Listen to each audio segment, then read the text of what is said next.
brain damage, and bank robbery. The not-so-perfect combo. Howdy. I'm Jeff Goldsmith, Senior Editor for Creative Screenwriting Magazine. I am pleased to have writer and first-time director Scott Frank here today to chat about his new film, The Lookout. This is actually the second time Scott's been in the screening series. The first was with Steve Zalian and Charles Randolph for The Interpreter, back before we were podcasting, but there was a camera crew there, and we still may be releasing a DVD of that excellent Q&A one of these days, so stay tuned for more info on that. But hey, it's been kind of cool as a journalist to have interviewed Scott a few times before and watch him over the last few years get The Lookout off the ground and now make his directorial debut with it, which, as you'll hear, is the end result of nearly a decade's worth of fiddling with this screenplay off and on, so as I'm sure you'll agree, it was definitely worth the wait. Speaking of waiting, don't wait around any longer to check out Creative Screenwriting Magazine's newly launched latest digital creation, mycreativecommunity.com, for your online professional networking experience and more. It's MySpace for the entertainment industry. Check it out and get your free account at mycreativecommunity.com. In case you missed it, I posted a brief interview with Alfonso Cuarón earlier this week regarding his co-writing and directing duties on Children of Men, so don't forget to download that if you haven't already. But now, without further ado, let's jump into the packed theater right after I introduce the newly formed hybrid of writer-director Scott Frank to discuss his film, The Lookout.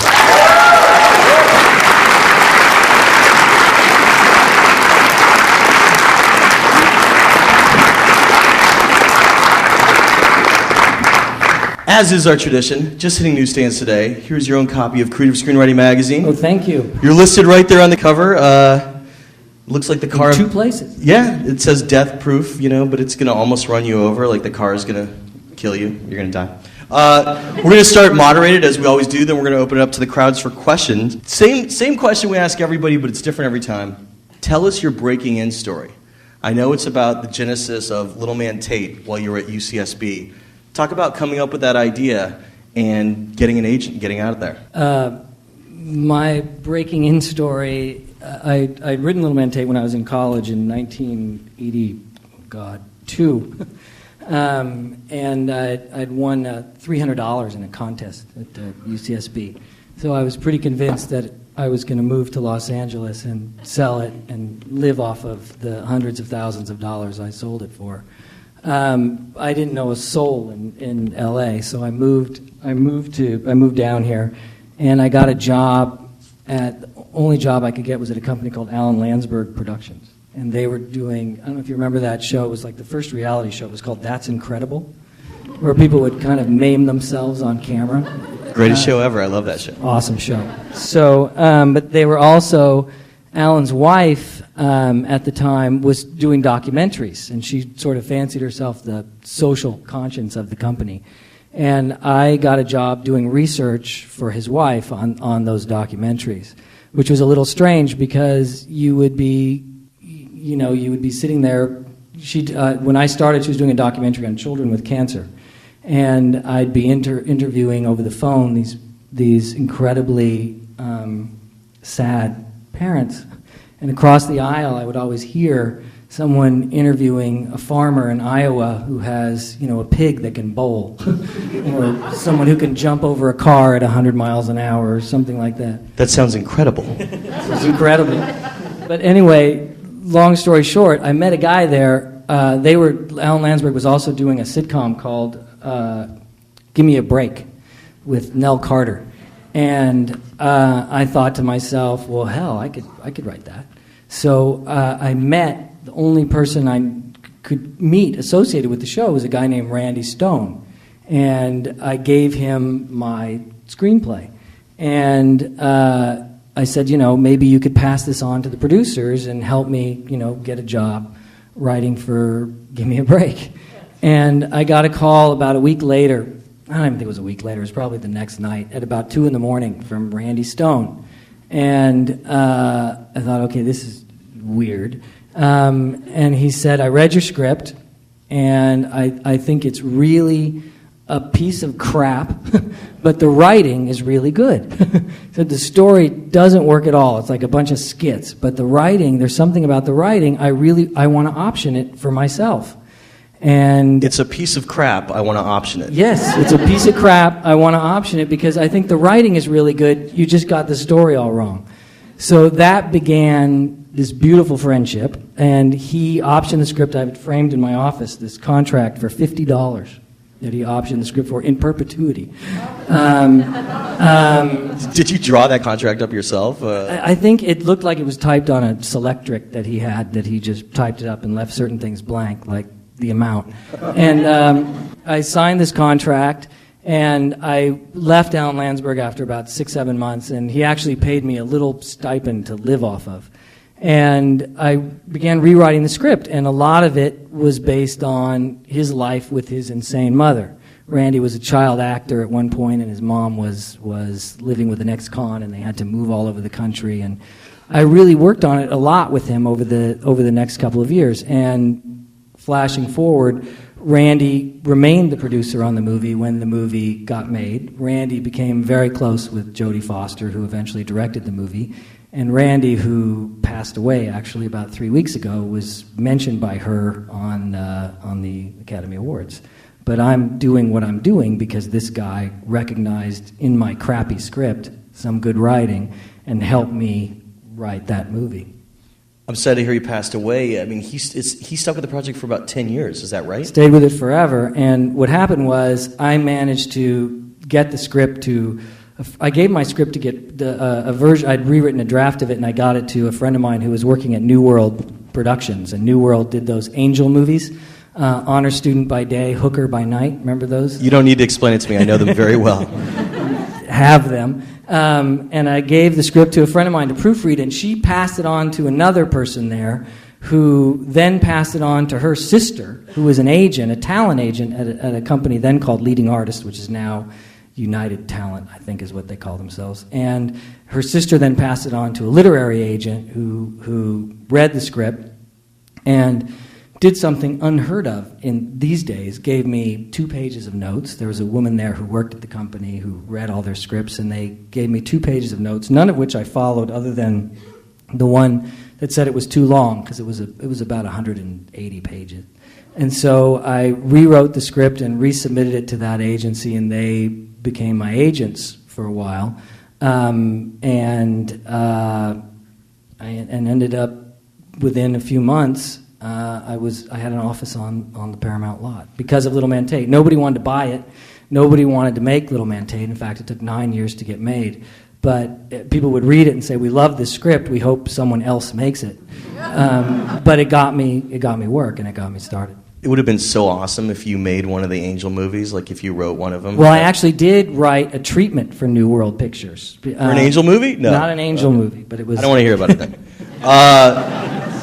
Okay. It wasn't as good as an Angel. You were just getting to something that is really fascinating that I wrote about in the article, but I want you to tell the people here about it. When you got an office at Paramount, basically Katzenberg reconstructed the old era of having writers all under one roof together in one location. In the early 80s, correct? Or yeah. No, sort of late 80s. Talk about that. At Paramount, they had the writer's floor, is what it was, and they had the old dressing room building. The top floor, they had offices just for writers, and it was Jeffrey Katzenberg's idea to keep us all in one place so that we could, I think, breed. And he had started that, but by the time I went to the Paramount lot, he had left and to go work at Disney. All the guys at Paramount went to Disney. Barry Diller and Jeffrey Katzenberg and Michael Eisner, they all left. But they still, Ned Tannen, who came in to take over Paramount at the time, kept the writer's floor and kept it going. And so there were a bunch of us up there. What was the atmosphere like? I mean, this room with a whole bunch of writers, their offices being there. Was it just procrastination delight? Was it? Yes. It was a lot of Nerf basketball, as I recall. But what happened was, I remember you would have an idea, and you could walk into someone's office and say, "What do you think of this?" And they would help you. And in fact, Dead Again very much was born that way. I had this title and a sort of 8 sentences in my head, and I remember wandering into Dennis Feldman's office, and half an hour later walking out with the story of the movie. That's amazing. You also met Walter Parks there, correct? No, his name was on the door, but he was one of those guys you never saw there. Lasker and Parks were there. But I remember before I moved in, I was 24 years old. This is end of 84, beginning of 85. And I remember there was a guy named Eric Luke who wrote Explorers, which Joe Dante directed, and Joe Dante, who eventually was the first director attached to Little Man Tate. But Eric Luke I'd read about because he was 22 years old or something like that and was writing this movie. And I remember knocking on his door the day before I moved into my office to introduce myself. Talk about the genesis of this project, because to my memory, from what you told me, it started with a pilot that you and Walter Parks, the future head of DreamWorks, who also produced this movie, was working on, called Birdland, right? There was a character. Yeah, we did a series about a shrink in a mental hospital in Chicago, and it lasted 7 episodes. But there was my wife who used to design clothes. There was a woman who worked for her, and her brother was a very athletic guy, and used to ride bikes and mountain climb and do all kinds of things, and was a medical student, and funny and really interesting. And he was standing on a corner with his bicycle waiting to cross the street, and I think it was a priest in a church van was driving along, and he had dropped his cigarette, and he had bent down to pick up his cigarette and ran the red light and hit another car. The 2 cars collided and bounced off each other, and the van pinned this guy who was just standing there at the intersection to the light post. And he had massive head trauma and was in a coma for a couple of months, and woke up an entirely different human being, and different personality, different everything, and the physicality was all sort of gone from his life. And I was always fascinated with that, because the notion of our identity being changed instantly and unwillingly, to me, I thought was an interesting idea. And I first wrote about it when we did this TV series. And along the way, there's a producer named Larry Mark, whose name you saw in the film, and Larry had this idea for a bank robbery movie he wanted to write. It was a remake of a film made with Joseph Cotten, I think in the late 50s, and the name escapes me, but it's basically about a guy who robs a bank, who works at the bank, embezzles the money, and then thinks better of it, and the tension is not the robbery, the tension is he wants to put the money back. And it's him trying to put the money back without getting caught. And they were going to remake this movie. And while I was sort of researching that, thinking about doing that for him, I had this whole other idea. I'd read about these little farm towns that had all this USDA money, and no one's in the town at night. The towns, basically the little Main Street, are empty because people live miles away. And how for a week or two, twice a year during harvesting and pre-planting season, I think they call it, there would be $4, $5, $6 million in the bank. And like those old Reese's peanut butter cup commercials where the peanut butter crashes into the chocolate, the head injury and the bank robbery sort of became one movie in my head. So watch more TV, says Scott Frank. Watch more commercials. More commercials. All right, I like it. You started working on the script. It has a really long past. When did you first write it? And correct me if I'm wrong, you were actually paid to write it over a period of 8 or 9 years, was it? Yeah, about 10 years. I started to write it, and then I pitched it to Amblin before they were DreamWorks. So originally it became a DreamWorks project, but this was before the company even existed. And before I wrote it, Out of Sight sort of fell into my lap.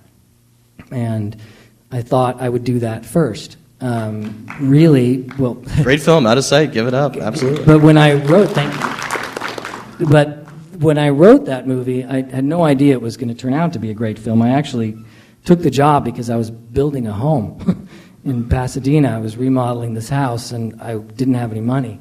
And so Out of Sight came along, and I thought, well, that will be easy. I can do that in a month or two. Well, it took me, a year and a half to write that script, and it was very difficult. So I didn't write The Lookout for a while. It took me a while, and then after that, I finally, once Out of Sight was written and even starting to go into production, then I finally started The Lookout. So what happened in the interim? In the interim, well... Of after Out of Sight, which was 1998. I mean, basically, I guess this is where we should talk about the concept of the red dress, which I think really drives you, and we've written about before in the magazine. Explain it to the folks here tonight. Well, a couple things happened in the interim. One, I did do a lot of rewrites. The red dress, as we refer to it in my house, is a very nice way of calling it whore work, which is when I do rewrites for cash, which I occasionally have done over the years. Legalized prostitution, if you will. Yeah, because I'm very slow with my own projects. I take 2-3 years sometimes to write a script.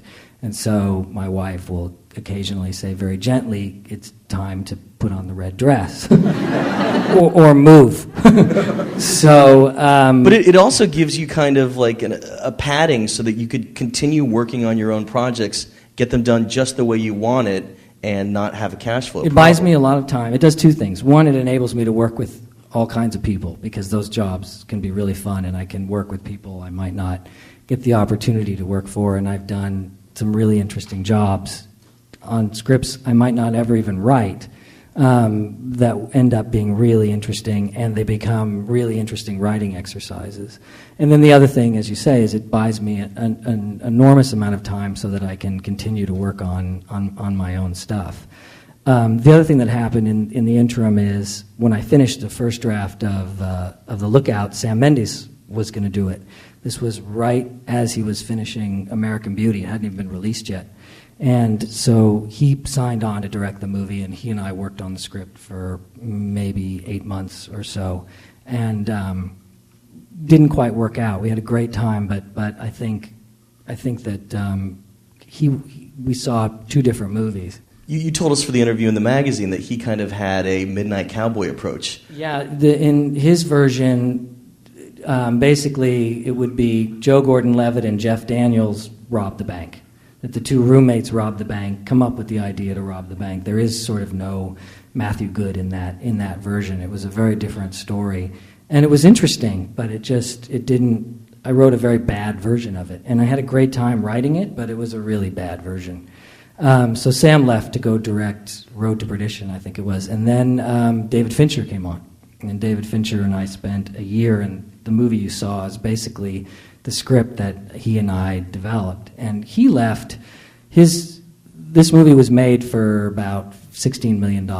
When David was going to direct it, it was going to be with Leonardo DiCaprio, and it was going to be $80 million. And DreamWorks just didn't want to go there. They didn't want to spend $80 million on this movie. So he got frustrated and left to go do Zodiac. So now you're again without a director, and to my knowledge, you had a meeting with Michael Mann. Michael Mann, who was on the fence to begin with, I think. And I remember we were supposed to have breakfast in Santa Monica, and I was driving from Pasadena. I was almost an hour late, which I took as a sign from God. And I got there, and he and I had almost worked together on a couple of other things, and I really wanted to work with him. But I realized while I was sitting there talking to him, two things. One, I don't know that he really wanted to do it. But two, I didn't really want to rewrite this movie for yet another director. I just didn't want to go through that. And I found myself sitting there not only talking him out of it, but saying things like, well, what else could we do together? Things like that. But you were doing this, I think, because there was a long time in your work when you were kind of having this awakening in which you decided that you wanted to put the red dress on a hanger for a while and really take some creative risk, because this is what led, to my knowledge, to you directing. I mean, you had said that you read an article by Oscar-winning screenwriter Sterling Silliphant, who did In the Heat of the Night. Yeah, talk about that for a second. Well, that was back when I was in college. I'd read this great interview with him. He wrote In the Heat of the Night and some other great films. But later in life, he had done a ton of rewrites and was writing. There were a lot of Shaft movies, like Shaft. Yeah, he did Shaft in Africa, Towering Inferno. Yeah, a lot of stuff that he wasn't thrilled with, but he'd made a lot of money on. And he said, I've made all this money doing these movies I don't care about. I really want to do something I really care about. I want to get back to the movies I really care about. And I remember thinking, wow, that's interesting. And then I remember literally a month later reading his obituary and thinking, oh... And I was really haunted by that. I felt bad for Sterling Silliphant. And I got to this point in my career where I'd had a really nice career making other people happy. And I just thought, I was really bored with myself. I really just wanted to do something where I felt like I'm learning something new. Your first directing experience was the imaginary PSA in Minority Report called Imagine a World Without Murder. Talk about that directing experience and how that kind of gave you the courage to say, okay, I'm going to stop looking for directors for The Lookout. I'm going to direct it. I'm not sure they were connected because that was such a goof, that commercial. Yeah, and it was really fun, and I think that what was interesting is we were doing reshoots on Minority Report. We were reshooting a scene, so we were across the soundstage. Steven Spielberg was shooting one scene, this really important, interesting scene, and on the other side of the soundstage, I'm shooting talking heads saying, I was raped, I was robbed. It was a very interesting, bizarre kind of experience, and what I liked about it was less the making of it than the cutting. The editing of that little commercial was really fun, but I don't know that it made me feel like I really want to go. Well, so then after Michael Mann was not going to be the guy for this project, how did you decide, I'm going to direct this, and then you, I assume, would take it to DreamWorks to see if Walter Parks could get DreamWorks to produce it? Well, I think it was just that moment where I said, I just want to do something different, and I had nothing else to do. It was the first time in many years where no one was waiting for me to finish anything. Was this after The Interpreter? Yes. That was a pretty bloody ending for The Interpreter. Yes. You actually had to quit, right? Yes, but I had nothing to do. I had just spent a couple of years writing this Western. I had really done everything I wanted to do at that point, and I had no assignment, no script I wanted to write, nothing, and here was the lookout. And so I sort of declared myself the director, and DreamWorks said, great, we think you should direct it, and then they put it in turnaround. So how did you continue on the path to get it made? What was the next step? The next step was Roger Birnbaum stepped in at Spyglass, and he read the script and loved the script and said, first he said to DreamWorks in the hopes of talking them out of putting it in turnaround, he said, I'll finance half of it. And then when they put it in turnaround, he said, I'll finance all of it. I'll make the movie. And then he brought it to Disney, to Nina Jacobson, who, as many of you know, left later. And then Miramax. Ultimately, even while we were shooting, we always knew it was going to be a Miramax movie because they would be better marketing this kind of movie than Disney. Just for a second here, you said the budget was $16 million. How long was your production schedule? 45 days. We went over 2 days. We got rained out twice. That's amazing. Now, something that you might want to share with the crowd tonight that blew me away that I didn't realize until after I'd seen it. Talk about the format you shot this film in. Oh, yeah, this was all shot, I don't know if any of you saw Apocalypto. It was shot with the same camera we used, the Genesis, the Panavision Genesis camera.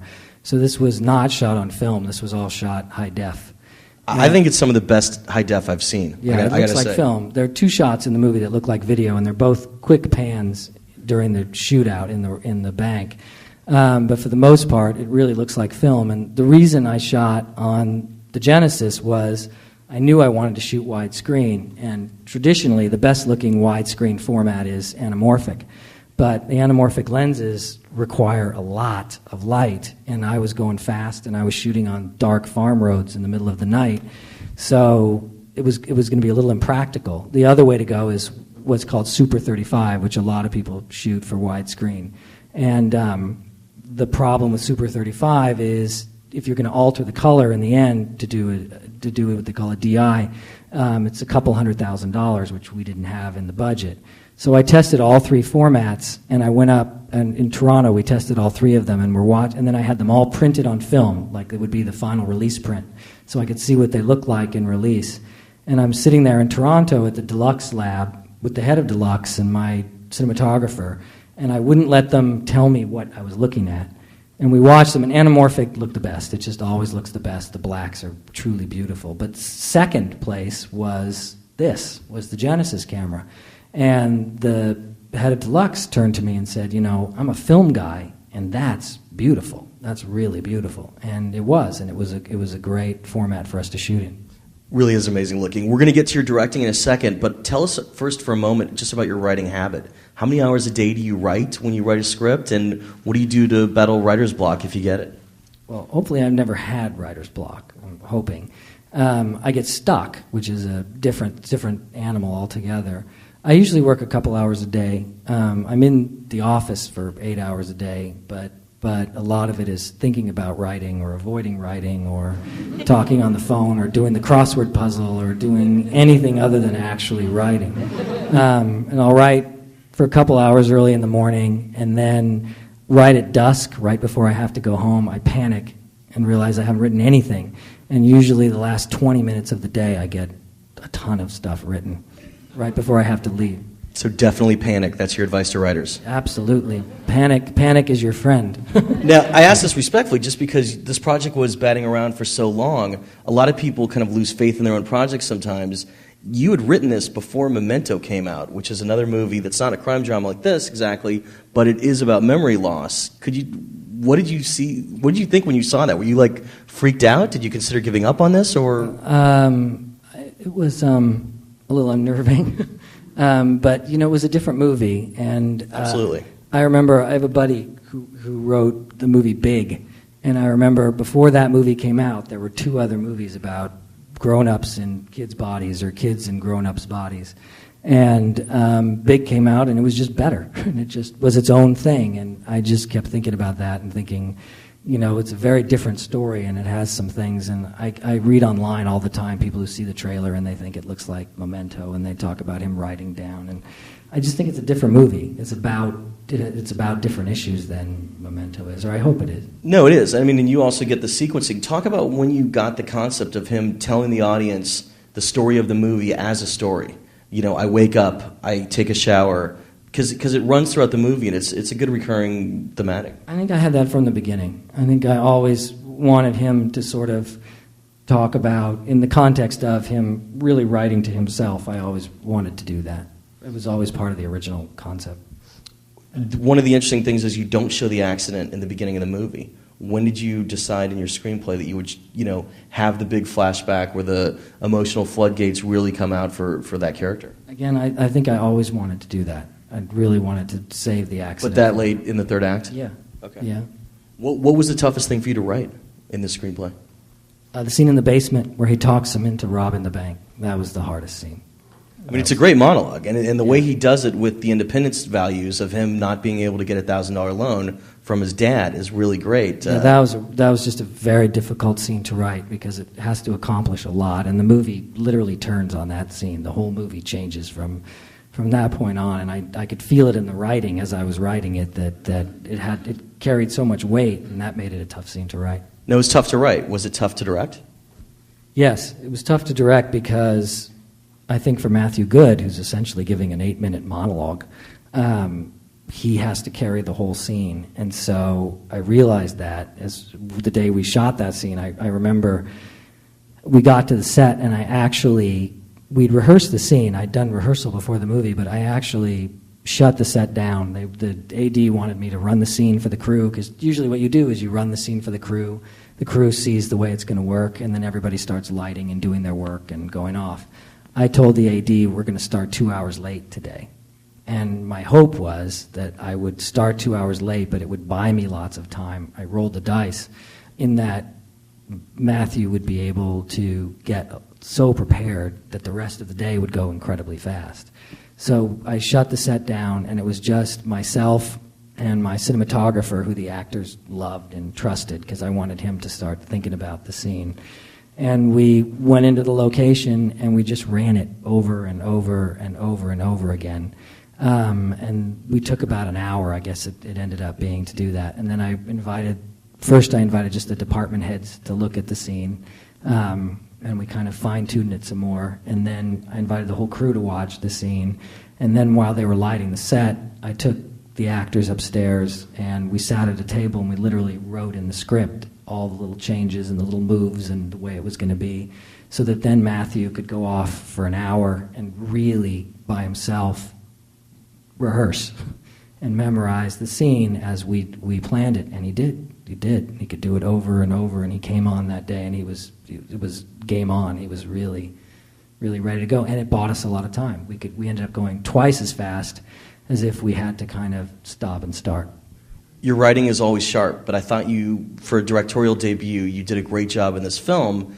Talk about some of the things that got you there, because you've had the good fortune of working with some of the greatest working directors of this day. I just want to go through the list. What would you say you learned from working with Barry Sonnenfeld? Pace, the king of pace. Barry has one note for actors: faster. Nothing else. Basically, it's always just faster. Do it again, faster. What about Soderbergh? Rehearsal. He's a great, the way he rehearses, 2 things. One, he shoots with 2 cameras all the time, which I loved. And 2, the other thing that he did, which we did a lot of in this movie, but the other thing that he did that was great is he had a very casual rehearsal style, so that the rehearsals weren't so intense that all the work was left in the rehearsal hall. You kind of answered all the questions. First of all, you bonded with everybody, kind of got to know each other, and everybody became comfortable with each other, and that was a hugely important thing. But also, all the questions got answered. You would talk about the scene, you would get ideas for good pieces of dialogue or bits of business, and any questions that any actor had vis-a-vis that scene were answered so that they didn't have to get answered 3:30 in the morning, with 100 people waiting. And then you stopped. Then you stopped, and I loved that way of rehearsing. What about Spielberg? Well, nobody covers scenes the way he does. He is able to show you geography without you feeling like you're learning geography. And the amazing thing is he does these action scenes in particular where you always know where everybody is. It's the opposite of what, say, Michael Bay does or a lot of contemporary younger directors do, where they just shoot a lot of footage, and it's all close up. You have no idea what you're watching. It just all sort of adds up to action, but you have no idea what you're looking at. You have no idea where you are. Well, it's a very Hitchcockian principle to always set up the location before the action happens there. Yeah, and I think nobody does it better than Steven Spielberg does. You did that in your script, basically, by setting up the banks inside so that by the time it was being robbed, we're completely familiar with that location. Well, that was the idea. And the bank, with the production designer, we had long conversations. The bank had to be its own character. And we spent a lot of time in the bank before the robbery so that you really are familiar with what you're looking at. And even the first part of the robbery, I was very careful so you knew where everybody was at any given time. Just continuing down our list, Sidney Pollack. Well, he's about the truth. The thing about Sidney is, and it's frustrating, is you can only, an actor can only do what, a lot of times in movies, people are doing things simply because the script tells them to. It's my big problem with the show 24. No one ever believes him, but they would believe him in real life, but they're not believing him because the script tells them don't believe him. Jack Bauer, they have to not believe Jack Bauer and take his job away because 5 seasons in a row. Yeah, because the script says so, but it's like horse shit. He's making perfect sense, But if they believe him, the show's over. It's only 12 hours. But that stuff makes me insane. It makes me nuts, and Sidney also makes him nuts. And it's always about what is the truth of a scene, and an actor, why am I doing something? I have to be doing it for a reason, not just because the story needs me to do it. There was a point where Joseph Gordon-Levitt actually questioned you pretty hardcore on that, right? Something you told me? Frequently. Yeah. Sometimes.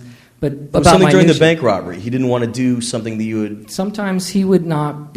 Sometimes it was just about pace. I need you to walk faster. Well, I wouldn't walk faster. Well, I need you to walk faster because on film it's going to look like you're walking in slow motion, because everything looks slower when you see it on the screen. So even though it doesn't feel right, I need you to walk faster because it's taking you for fucking ever to go from here to here. And if you don't walk faster, it's not going to be in the movie, and then that would always make him walk faster. Finally, your brother-in-law, Phil Joanno, he gave you some advice that I love that I think is very true about directing. Oh, about disappointment. Yeah, I mean, you die a little death every day when you shoot your movie because you see... Anybody who thinks that directing gives you any degree of control is just wrong. What you have control over are the compromises you get to make because, I think it was Truffaut or someone who said movies are basically the sum of their compromises. Because you're not getting what you want. All day you're not getting what you want, whether it's the weather, whether it's the actor, whether it's some peculiarity about the location. You're just disappointed all day, and you die a little death as everything you had in your head just kind of doesn't look right. And then you go to dailies that night and you see what you shot yesterday, and you see, whoa, I really made a mistake there. I was going to go left, and I chose to go right, and it was a complete fuck up. And so you die another little death at dailies. And so I thought, how am I going to make this through? And I remember calling my brother-in-law, and I said, the disappointment factor is huge. It's oppressive. And he said, if you get 1% of what you want, you're doing really well. He said, most days you come home and you're disappointed. He said, it's just part of the process. He said, you have to accept the fact that you're going to live in disappointment. And if you're not disappointed, if you love everything you're getting, it's probably really, really bad. There was one shot I think you told me about that you really missed, and I could be on crack here, but it was that Gary in the final sequence when he's looking through Chris's notes. Yeah, that was a time thing. Talk about that. I just ran out of time. I wanted to have the great shot of the movie that's missing, that's not in the movie, is when the gun cocks. You want to have a cutaway to Gary looking at the notebook where it says "Kill Gary." You really want him to see that in the notebook, and then do that great look. We just ran out of time. Was it just a budget thing? You couldn't go and do a reshoot of that? Well, you ran half out of time? that you can't tell when you're shooting, but half it started to rain in that location, and it was pouring rain, and all our snow was getting washed away in that beautiful ice field. In fact, some of it is digitally added. When he's lying on the ground at the end, when he's dying, it was a lake behind him, literally with waves because of the wind. And so I had to digitally put snow in. And so we were just racing to kind of beat the rain. And the other thing that happened to me is the most intense scenes of this movie, the scene on the ice rink when they've got the gun to his face, that was day 3 of my first film. That was day 1 for Matt Good, who has to play Gutshot on the first day acting, because our ice rink, we couldn't shoot that later in the film or the ice rink would melt. We made that ice rink. All that stuff on the ice field at the end when he digs up the money is week 1 and 2, the second part of week 1 and 2 of my first film. I'm shooting all those shots, the crane shots, all of him digging up the money. So the most intense stuff is in the first 2 weeks. Then week 3 is the bank robbery. If you could go back in time, would you reschedule it? Do you think you front-loaded it? Okay. So mean, why did you end up with this schedule? Was it just locations? Because of the locations, because of the weather and the way we needed snow and the only time we could get the town. And what am I shooting the last week? You know, the week when I would have liked to, I'm shooting him in the shower. I'm shooting him shaving. I'm shooting him lying in bed. It's tough stuff. Talk about your toughest day on set, though, because I think it was during the bank robbery where you actually sent people home. Is that right? Or that was the day we stopped shooting. That was the day we wrapped 3 hours early. It wasn't working, and so we just stopped. It was, originally, there was a whole sequence where you see them cut through that wall, and it was so boring. I mean, I was falling asleep in my chair watching them shoot it, and the wall didn't look right, and the tools weren't right, and it was the one thing I didn't really prepare for. And it wasn't going well at all. And the actors were standing around watching him go through the wall. It just didn't look right. The whole thing felt wrong. And I spent an hour and a half shooting a great shot of Marty, the one guy, taking a bong hit before he lit the torch. There's this beautiful, artful shot no one will ever see of him taking a bong hit with surgical gloves on. You know, this close up, and he's sweaty, and it's one of the most beautiful shots in the history of cinema, I'm sure. And it's a big yank. And so I spent all this time doing that, and then going through the wall just wasn't working. And then you, as a first-time director, sent people home. I sent them all home because I had to think about it. And the DP and I came back the next day. It was a weekend, and we reblocked the whole scene. We just redid the whole, figured out how to do it. And I said, you know what, no, this isn't a Michael Mann movie. Nobody wants to see how they break in. It's a crummy little bank. We spent all this time talking about that. They basically plowed through the wall. Who cares? Cut to the hole. That's true. That's true. And you got out of it by using, I'm sure, all the advice of what the other directors you'd learned from had given you over the years. I got out of it because I was really panicked. I don't know if I thought about the advice just so much as, you know, if I'm bored, I got to believe other people are bored. We're going to open it up to the crowd in a couple of minutes here. Just a couple more things. You're not only the director, but you're also the writer. You're used to doing rewrites. What was it like to rewrite your own work? How much rewriting did you do during the shoot, if any? Very little rewriting. I rewrote a little bit of the scene when he first comes to the farmhouse when they're upstairs. Just trying, it was a little long, and so I just wanted to cut it down when he first meets everybody. I rewrote the opening while I was up in Canada. I changed that a little bit. What was the big change to the opening? You know, I don't remember. I think he was a lot more surly in the opening. He was a lot more of a jerk when he was in high school, and I thought, you should see this, he should be more charming and really want to do this nice thing for this girl and kind of make it. I just felt like I got it wrong, exactly wrong. And therefore, through the course of the movie, you want to see him smile every now and then. You want to see the old Chris come through. And I thought at the beginning that real estate was really important to sort of sell who he was, and I did it exactly wrong, I felt initially. One of the funnier concepts that you have is that the Deputy Donut, who's pretty much a goof for most of the movie, is like Dirty Harry during the bank robbery. And that's great, because I could see him like at the range on weekends practicing. Absolutely. Talk about just that concept, where that came from. I just always knew that I wanted, I thought the notion of perceived incompetence, the guy, just because he was really sweet and cared about this guy, I thought there's got to be a way to have him surprise us in a way that you believe. And I always knew he wasn't going to make it, and I thought, well, it would be horrible if he just got slaughtered, but what if he was incredibly heroic in the process? I thought there was just something storytelling-wise that I really liked about that. Final question, obviously, about the ending. Talk about when you got the concept of having Chris use his disadvantage to his advantage. Well, that was in the pitch. I always knew that was going to be a huge part of it, that he was going to use his, the perceived deficits that he has against these guys. It was a little more complicated, I think, initially in my mind, but that was always something I wanted to do. Great. Let's open it to the crowd for some questions. Right here, you, ma'am, in the front row. Question was the concept of Deputy Donut being killed off, another thing for Chris to emotionally deal with. Did you ever consider not having him die? Yeah, I didn't consider that, and I don't think he recovers from it. I think at the end he's saying, I'm not all better, but I'll have to hopefully figure out a way to forgive myself.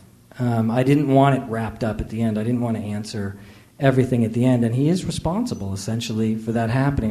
What I thought is, you expect him not to die. You expect something else to happen, and I was trying to do the story in my own head, for me, in terms of just entertaining myself, that was the direction I wanted to go. Also, it would motivate us to be afraid of these guys, because up until that point, they're just kind of funny. Yeah. Another question, all the way in the middle in the white shirt. Yes. Did you ever have anything in the script to acknowledge the baby that was born? Again, Deputy Donut. These people love Deputy Donut. Yeah, we did. The end used to be him holding this baby with the wife at the end for a long time in the script. Was there like a funeral too? No. Okay. And I thought all that does is point out what you said here. It really, really points out just his culpability in a way that makes you start asking all sorts of questions. And we had long debates about actually going back and shooting a scene like that. One of the producers really wanted it in the movie, and we ultimately didn't go there. But it was, for a long time, that last shot of the movie was him with that baby. Another question. Question was, to what extent do you storyboard or pre-visualize, and what was your relationship with your cinematographer? I storyboarded as much as I could. There's some scenes that you just have to put on their feet and then decide how they're going to shoot on the day and figure it out on the day. But there were some scenes where I knew exactly how I wanted to shoot it, and so I shot listed those scenes. Storyboarding, I only storyboarded 2 sequences, the car accident and the shootout in the bank, because I had no time. That car accident was shot in half a night. I really had... Really, the entire accident? 8 cameras. Wow, that's great. The stuff leading up to it was the night before. So I had no time to do this, and I had to figure out the simplest way to visualize this and still have some kind of visceral impact.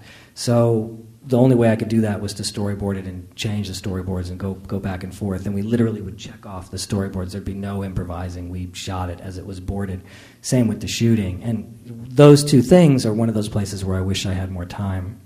Totally dumb question. Your A camera would be the Genesis camera. What would your other 7 cameras be? We had 2 Genesis and then 35 millimeter. Okay, all right. For the extra and coverage. And the DP, because the way the timing happened, the movie got postponed because we needed winter. So my DP was on the film for about a year before we started shooting, almost 9 months. And he and I would meet every couple of weeks and talk about the film and look at different books of photographs and really talk about how it was going to be shot, so that we had we were at a really good idea of what the movie was going to look like. And then when we went up to Canada and we actually locked on locations, he came up a little earlier than DPs usually do, and he went with me to each of the locations, and sometimes by himself even, and we would photograph different angles so that we could look on this wall of his office, on the production office. You'd see all these great angles, and you would notice whoa, when you shoot that window at night, look, there's the reflection of the cross from the church across the street. Maybe we can use that. And you would notice all sorts of things, and that all was because we spent a lot of time working together beforehand. Kansas City in Canada. I love it. It's good stuff. Capote. Exactly. Shot up the same place. Absolutely. Another question right here, you in the front row. When Matthew Goode had the gun to his head on the ice, wasn't he on his own territory on the ice? Was there ever any thought of having Chris kind of one-up Matthew Goode? No, but it's a good idea. Sequel. It's going to happen in the sequel. All right, on the aisle, all the way in the back. Question was about the flashback of him being a hockey star in high school versus him hitting urinal punks in the bank, and also how involved were you in the editing process? That was in the script, and we shot that. The hockey stuff was actually day 0. We allocated a half day. It wasn't an official shooting day, but the Friday before we started shooting on Monday, we took 4 hours and shot all of the hockey stuff in 4 hours. And what I'd done for 2 weeks before that, my stunt coordinator was a hockey player, and his sons, who were also stunt people, were great hockey players. So we wrote down the kind of hockey plays we wanted to have, and I had him videotape it, do little videos, and then we talked about what we were going to do so they could rehearse it. So again, when we hit the ice, we could go very quickly and just knock off all the shots. Did you do a lot of that videotaping as like kind of the poor man's pre-visualization? Yes, all the time. Okay, all the time. And in terms of editing, while I was shooting, I would call, my editor was in Canada for much of the shoot, and I would call her and frequently say, you're going to get a weird shot, goes here, this goes there. We would talk about how it would be shot, how it would be cut, and then on the weekends, on Saturdays, I would come in and look at all the footage we shot the week before, and she would have taken a run at it, and then we would work on it together. Great. A few more questions. Question was about Isla Fisher's character vanishing at the end of Act 2. Did you have more planned for the happy hooker, Lovely Lemons? Always, it's the biggest thing people talk about is that she vanishes, and I always wanted her to vanish. And I thought, and I don't think it's clear for everybody, when I see a woman getting into a cab and a cab driver loading 4 suitcases into the trunk, she's leaving town. But apparently people don't get that. And I had another shot of her at the very end, and part of the voiceover was him saying, I don't know what happened to Lovely. I never heard from her again. And that was all I wanted to deal with. And there was a shot of her on a bus. It's a pretty shot of her sitting there at night, moving through Kansas City, the lights of Kansas City going by, and she looks lost. I cut it out of the movie because everybody who knew the movie, who knew the script, said, you don't need it. It's redundant. And the ending already is dangerously long with all the yapping about, wrapping up. And I didn't want to feel too neat. And I assumed that last shot of her, which I love, of her in the back of the cab, the dissolve over the car going across her face, I had hoped that everybody would get, she's leaving.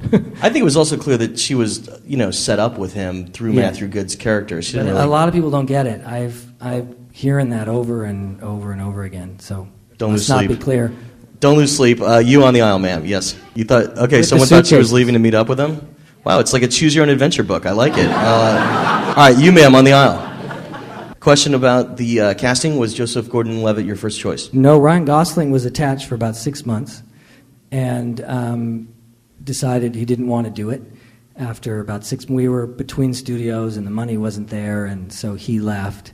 And I also think he wanted the movie to be a little different. I think it would have been a very different kind of film. I think he's an amazing actor, and I mean amazing. And so I think it was probably for the best. I was without anybody at that point, and I didn't know about Joe at all. And so my casting director said, have you seen this film, Mysterious Skin? And she told me what it was about, and I said, I will never fucking watch a movie like that. But it is an incredible movie. Yeah, and she said, you should really see it. So what I did first is I went to the QuickTime website and I watched the trailer. And I see this one shot where he's hanging his head out the window of a car, and I went, oh my God, that's my guy. So then I went and watched the DVD, and he's incredible in that movie. I mean, as a parent especially, that's a hard movie to watch. But he was amazing in that movie. And then I met him. He came to the office, because sometimes with some actors I would meet them before I put them on tape. And you saw Brick too, I would guess, right? Brick wasn't out yet, or I hadn't seen it yet. You hadn't seen it? Okay. So I saw Mysterious Skin, and it was an unbelievable performance. And he came to my office, and literally, when he walked in the door and I shook his hand, I just knew this guy was far and away the best guy. And I'd met, to be honest, I'd met everyone from Orlando Bloom to Justin Timberlake for this part. They all wanted to play this part.